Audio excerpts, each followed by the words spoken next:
தச்சு போட்டோன்னே ப்ளவுஸை பார்க்கறதுக்கு அவ்வளோ ஒரு பர்ஃபெக்டாக சூப்பராக இருக்கும்.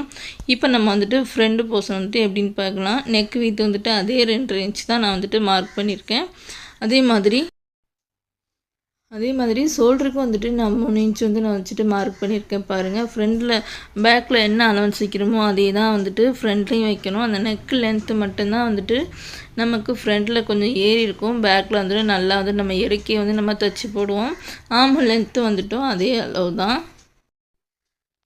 அதுக்கப்புறமேட்டு நம்ம சென்டர் டாட் பிடிப்போம் இல்லையா, இதோடைய அலவன்ஸ் வந்து பாருங்கள். சென்டரில் வந்து நான் கரெக்டாக அந்த லென்த்து நான் 2 இன்ச் அலவன்ஸ்க்கு நான் வந்துட்டு மார்க் பண்ணியிருக்கேன். நடுவில் வந்துட்டு பாருங்கள், இந்த சைடு வந்துட்டு நான் 1.25 இன்ச் வந்துட்டு நான் மார்க் பண்ணியிருக்கேன். 2 சைடு வந்து இங்கிட்டு 1.25, அந்த சைடு வந்து பார்த்திங்க அப்படின்னா 1.25, அந்த மாதிரி வந்துட்டு மார்க் பண்ணிட்டு நம்ம வந்துட்டு தைக்கணும். அதே மாதிரி சென்டர் டாட்டுக்கு நம்ம ஐப்பட்டி வச்சுருக்கோம் இல்லையா, அங்கேருந்து கரெக்டாக 2 இன்ச் அளவுக்கு நீங்கள் வந்துட்டு மார்க் பண்ணிவிட்டு அங்கேருந்து தான் வந்துட்டு நீங்கள் சென்டர் டாட்டுக்கு வந்துட்டு அதுக்கப்புறமேட்டு நீங்கள் மார்க் பண்ணிவிட்டு நீங்கள் வந்துட்டு தைக்கணும். இந்த மாதிரி தைக்கும் போது உங்களுக்கு சென்டர் டாட் வந்துட்டு நகர்ந்து போகாது. இப்போ நம்ம சென்டர் டாட் பிடிச்சதுக்கு அப்புறமேட்டு அந்த ஐப்பட்டி கிட்ட வரும் இல்லையா, அந்த டாட் வந்து பிடிக்கிறதுக்கு அந்த ஐப்பட்டி சைடு 2 பாதியாக மடிச்சிட்டோம் அப்படின்னா சென்டரில் வரும் இல்லையா, அந்த அலவன்ஸ்லாம் வந்துட்டு நம்ம அந்த சென்டர் டாட் வந்துட்டு நம்ம பிடிக்கணும். அது கரெக்டாக நமக்கு வந்துட்டு ஒரு 2 இன்ச் இருந்தது அப்படின்னா கரெக்டாக இருக்கும். அதுக்கப்புறமேட்டு நமக்கு ஆர்ம் லென்த் இருக்குது இல்லையா, அந்த இடத்துல வந்துட்டு நம்ம ஒரு டாட் வந்துட்டு பிடிக்கணும். அதுக்கப்புறமா அந்த 3 டாட்டுக்கு நடுவில் நமக்கு 2 இன்ச் அளவுக்கு நமக்கு வந்துட்டு கேப் இருக்கணும். ஃபஸ்ட்டு நீங்கள் வந்துட்டு அந்த சென்டர் டாட் இருக்கு இல்லையா, அதை வந்துட்டு பிடிங்க. அதுக்கப்புறமேட்டு நீங்கள் ஐப்பட்டி சைடு வந்து நீங்கள் டாட்டு பிடிங்க. இது 2ஐயும் பிடிச்சதுக்கு அப்புறமேட்டு நீங்கள் வந்துட்டு ஆமல் சைடு வரும் இல்லையா, 3ஆவது டாட்டு, அந்த டாட் வந்துட்டு பிடிங்க. அப்படி பிடிச்சாதான் உங்களுக்கு அந்த டாட்டு 3மே வந்துட்டு சேமாக அழகாக இருக்கும்.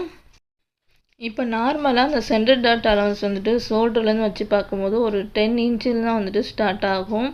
எல்லாருக்குமே வந்துட்டு அந்த 10 இன்ச்சஸ் தான் வரும். ப்ளஸ் 1 இன்ச் வந்துட்டு நம்ம எக்ஸ்ட்ரா வச்சுக்கலாம். அந்த 1 இன்ச்சு வந்துட்டு எதுக்குன்னா, 1/2 இன்ச் வந்து நம்ம ஷோல்டர் ஜாயின் பண்ணுறதுக்கும் 1/2 இன்ச் வந்துட்டு கீழே பட்டி ஜாயின் பண்ணுவோம் இல்லையா, அதுக்காகவும் தான். அந்த மாதிரி மார்க் பண்ணும்போது நமக்கு வந்துட்டு ஃப்ரண்ட் டாட் வந்துட்டு கரெக்டாக இருக்கும். நான் சொன்ன மாதிரி இதே அளவுகளோடு நீங்களும் வந்துட்டு மார்க் பண்ணி ப்ளவுஸ் வந்துட்டு கட்டிங் பண்ணி ஸ்டிச்சிங் பண்ணி பாருங்கள். ரொம்ப சூப்பராக பர்ஃபெக்டாக இருக்கும். எந்த சைடுமே வந்துட்டு உங்களுக்கு கொஞ்சம் கூட லூஸே வராது. அந்தளவுக்கு வந்துட்டு அழகாக இருக்கும், கரெக்டாகவும் இருக்கும், பர்ஃபெக்டாக இருக்கும். நான் சொன்ன மாதிரியே அந்த சென்டர் டாட்டுடைய அலவன்ஸ்லாம் இருக்கு இல்லையா, அந்த இடத்துலலாம் கரெக்டாக வந்துட்டு இன்ச் டேப் வச்சுட்டு அந்த 2 இன்ச்லாம் கரெக்டாக மார்க் பண்ணுங்கள்.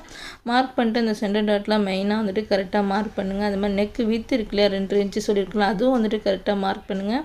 ஷோல்டர் வந்துட்டு 3 இன்ச்சு சொல்லியிருக்கேன் இல்லையா, அதுவும் வந்துட்டு சைடில் வந்துட்டு கரெக்டாக மார்க் பண்ணிக்கோங்க.